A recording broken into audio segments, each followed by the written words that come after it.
Hello, queens. Welcome to But Still She Thrives. Today, we are going to talk about breaking the cycle after narcissistic abuse. What does that mean? Stay close and I will let you know. Hey, queens. Welcome to But Still She Thrives. Do you want to stop getting caught up in that wicked web of a creepy, crawly narcissist? Do you find yourself up late at night replaying the abuse you put up with and wondering how you can heal now? Do you wake up hoping for healthy relationships and peace, only to feel totally exhausted and mind-effed? Girl, I see you! I'm Christie. I too had to disconnect from toxic people in my life, and I wished I could undo the damage. I felt ashamed, lonely, and kind of lost. But I'm a stubborn Italian, and I refuse to give up. I found ways to recalibrate my mind and body more quickly than I thought, and can now share them with you.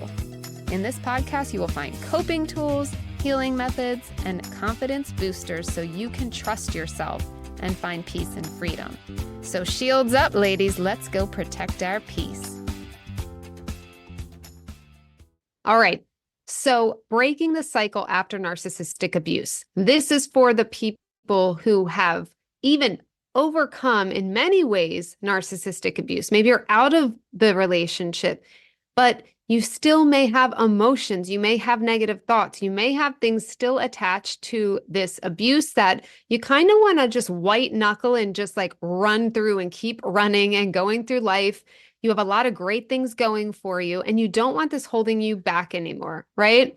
But we're going to dive into why you need to break that cycle and address it and how. So, number one, for your general emotional well-being. This is kind of an obvious one, but sometimes people don't realize how deep, really deep the abuse with narcissistic abuse specifically can go, right? It can lead to severe distress.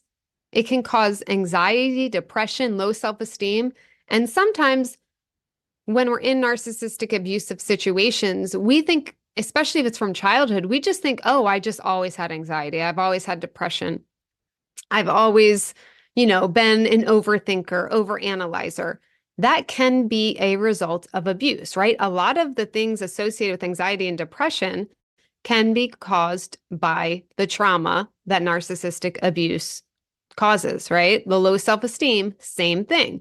So breaking this cycle allows victims to prioritize their emotional well-being and work towards that healing. Oh, the fun healing journey you're on, because if you're on here, there's obviously some want for further healing, and I love that. Number two, I like this one. I like this one because one of the hardest things that I went through with my abusive past, narcissistic abusive past, was the control I feel like I lost. So number two is regaining control. Narcissistic abusers specifically often exert control, not often, they always, anybody I know that has been under the narcissistic thumb, as I'll call it, anybody who has been under that thumb, you know what it feels like to be controlled. You may have dismissed it for years. You may have, made it seem like not that big a deal, or, oh, that's just them, right? We make excuses because a lot of people around these people will make excuses for them. Not here, not on the Queen show. We're not doing that anymore. But they want control. That's one of they want attention and they want control. If they lose control, they flip out. So the thing is with their victims, they are constantly controlling you. To the point, often we become dependent on that control. So what happens if you're going to look at that at like a balance, right? One side, I've got the control. What happens? Your control goes way down. You start questioning everything. You start questioning even your own thoughts. You start questioning if you know what's good for you, what's bad for you, right? Because they have enmeshed themselves so much and vice versa that you can, depending on the situation, how close you are, but a lot of narcissistic abuse is between two people that are cohabitating, or dating, or in very close relationships, even best friendships, even if you don't live together. You're so enmeshed that there is a very unhealthy codependence going on, and that includes control, usually on one person's end, which is the narcissist. So by regaining your control through this healing, it enables you to reclaim your autonomy and regain control over your life again. Not just over your life, but trusting yourself again and saying, oh, I'm starting to see what I want and don't want, right? All those little decisions every day that we make, in my experience, it took a long time to even realize I had lost this ability to be confident in my own decisions. So it's a very common thing. You're not alone. Take a breath. We're all in this together. And also regaining that control helps you realize the choices you have now as a free person. You have these choices and you get to decide that you're good enough to make that choice and have that thing and live that life. And that's where I get real riled up. I'm going to do a whole episode on that. Number 3, I'm a boundary lover. I have a whole course on this, and beaches, I am giving a major special pricing because I'm so passionate about this today that I want to give you guys a really good deal. If you've been looking at it, and this is the time to buy. It is an incredible price. It is such high value. And setting boundaries on this journey is literally life-changing. You want to talk about breaking the cycle? So not just that you break the cycle for yourself, which obviously is important. That's the most important, right? You have to break the cycle of letting people like this in your life, of dating people like this, of having friends that are controlling, having friends that you have to walk on eggshells around, having, family get-togethers and feeling like, oh, you're just going to excuse such and such as abusive behavior because you're still stuck in the cycle. You might get away from one narcissist and still accept the behavior of another. So as a whole, we need to set these boundaries. Number 3, setting boundaries, so important. So breaking the cycle involves setting and enforcing, right? So you have to first kind of evaluate the boundaries that you want, and that takes some deciding. Once you have that confidence going, hey, I know what I want. I know this doesn't feel right in my body. And that gives you a big hint on what you do want and what your boundaries can be made from, right? And then you enforce. You have to actually enforce it, right? Which is crucial for maintaining a sense of self and protecting that emotional space we talked about in number 1. So again, like walk, do not run to this boundaries course of mine. It is my baby. I love it. It will help you in so many ways. If you want to be able to break the cycle, this is like my secret ingredient to breaking the cycle of narcissistic abuse in your life. It is, it's the meat and potatoes of the meal, okay? There's going to be some spices and other little things you can do. We'll talk about those. But this is like the big, big, important ingredient that you deserve to have. And I walk you through it, all of it. It is a video series. You can watch it at your own pace. And I walk you through it. I handhold you, and I'm here if you have questions. You can find me on Instagram or email me. My email's always in the show notes. I want to help you and walk you through setting boundaries so you can break the cycle for your new epic freaking life. All right, number 4, rebuilding that self-esteem. Oh, narcissistic abuse can erode your self-esteem. Can I get a what? Anyone? Yeah. And that self-worth. Mine was the word that comes up for me is like capable.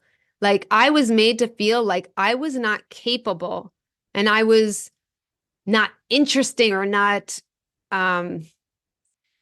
what's the word? I mean, capable always comes to mind with my situation, right? Like I was just made to feel that just I wasn't capable enough. I wasn't smart enough, that whole thing, right? So valuable, worthy, all those words come up for narcissistic abuse victims. So breaking free allows survivors to focus on rebuilding that self-esteem and creating this positive self-image of yourself. And I promise it can happen. I have a much better image of myself now than I did years ago. And it took realizing that I had a poor self-image. I didn't even realize how bad of a self-image I had, really, for years. Starting to really go on this journey, I put a mirror up to myself, which you do when you're healing, right? And you're like, wow, I have a lot of negative talking to myself. I think these thoughts about myself, where did that come from, right? Do you think back, you do all the retroactive talking to yourself and having someone talk at you. It's like this, again, it comes with enmeshment, right? Someone's telling you all the time who you are, what you're not, and you start to have those thoughts, is my point, okay? So rebuilding self-esteem. And number 5, this is the big one. We're talking about breaking that cycle, not just for yourself. And I have ADD, so I totally jumped and forgot to go back to this, but also if you are a parent, I know there's a lot of moms in my little following.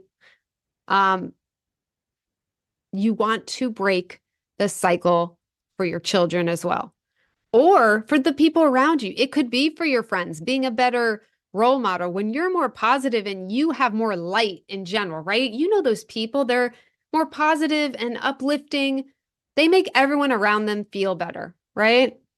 So join that club, because we're queens. We don't have time to be on that other end, right? So preventing further harm. That's basically number 5. So you're learning these boundaries. You're building your self-esteem.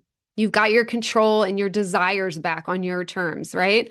So narcissistic abuse can lead to long-term harm. But I want you to remember, it does not have to be forever. And so much can be undone.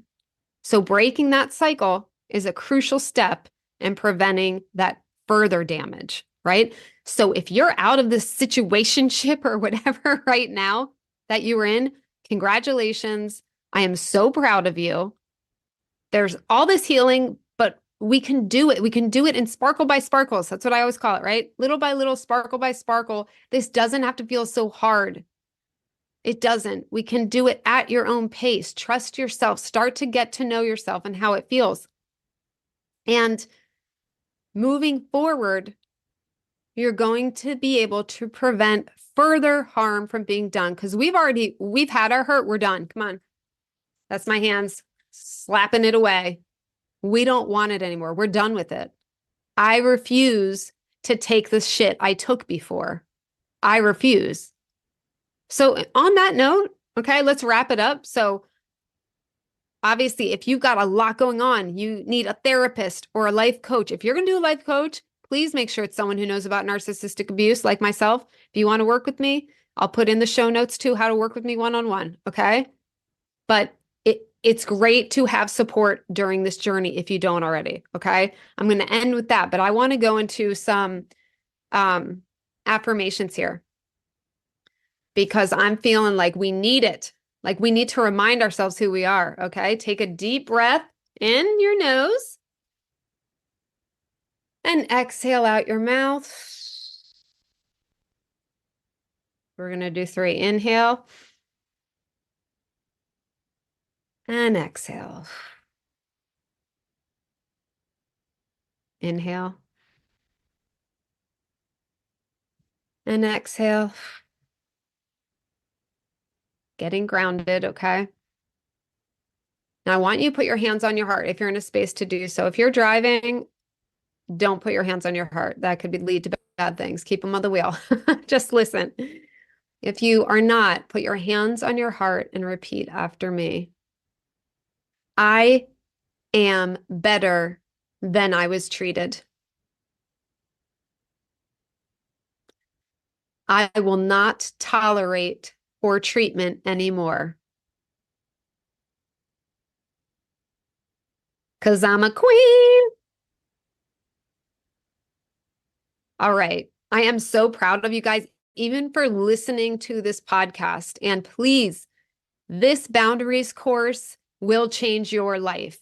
And it is an insane price right now for the value. So beneficial. And it's just perfect for this podcast, related to breaking the cycle, because like I said, it is that secret ingredient that's no longer secret to you, okay, of setting those boundaries. But there are secrets within the course, things you might not even think of when you're trying to evaluate and set boundaries. And it's fun. I mean, I'm hosting it. It's got to be fun, right? And again, reach out if you have questions about it. So I will put that link with your special pricing in the show notes. And I'll also put like my one-on-one, how you can work with me if you want to get that like super, like I'm ready for like a major up level. You can slide in over there and check out my one-on-one offers. And I hope you all are having a great week. Love you. Let's do our smooches and our deuces. Mwah. I will see you in the next episode.